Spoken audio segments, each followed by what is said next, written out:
So next is orthogonal matrix. So in case of orthogonal matrix, transpose of the matrix is equal to the inverse of the matrix. So if we have the original matrix, if we transpose it, and at the same time we find out the inverse of it, then we will find that transpose and inverse, they are equal. And if the transpose matrix is multiplied by the original matrix, it becomes identity matrix. That means all diagonals are 1 and all other elements are zeros. Then another one is idempotent matrix. That means if you square it, then it becomes the original matrix itself, like this. Then nilpotent matrix.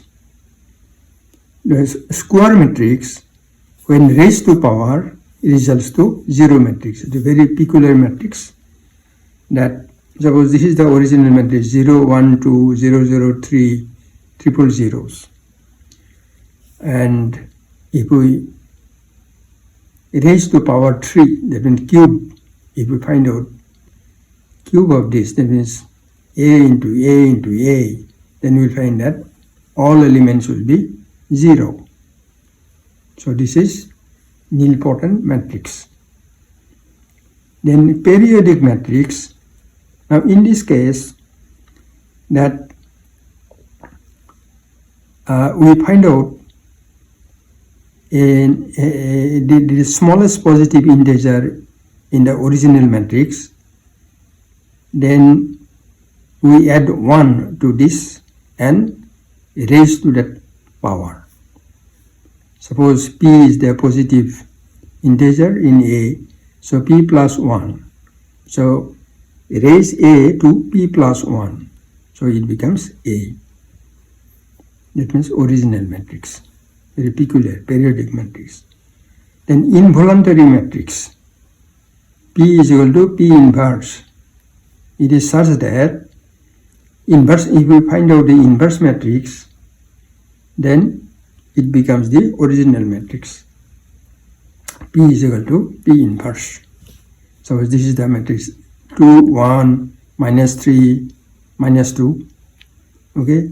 Then if you find out the inverse of that, then we will find that it is the same matrix.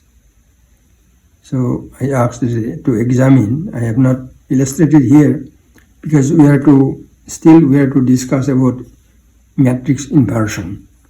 So when we will discuss matrix inversion, these things will be clear. Then stochastic matrix. Square matrix having probability data. That means we come across even in our research that generally used in Markov chain process, that it is a probability, elements are probability, and horizontal sum of the elements becomes 1. So it is such a matrix that there is a 0.2 means 20% probability, 50%, 30%, and so on. So if we add, it becomes 1, that means 100%. Okay, so that is the stochastic matrix. So it is related with probability. Then another one is the singular matrix. That is the matrix with zero determinant. So determinant, no. Now we will discuss later on about determinant, what is that. So when the determinant of a matrix is 0, then we call that the matrix is singular. So suppose this is the peculiar matrix. So A is equal to this matrix elements are 4, 8, 3, 6. So determinant will be 24 minus 24. And 4 into 6 minus 8 into 3. So determinant will be 0. And so we call it the singular matrix. It's a very peculiar matrix. And if determinant is 0, we cannot invert a matrix. Okay. and we cannot find out the solution in the simultaneous system, equation system. Okay, so these are mostly the types of matrices that we generally come across. So with this, I conclude here today, and thank you for participating, and go on watching and try to share and subscribe so that the needy students can also consult the videos. Thank you.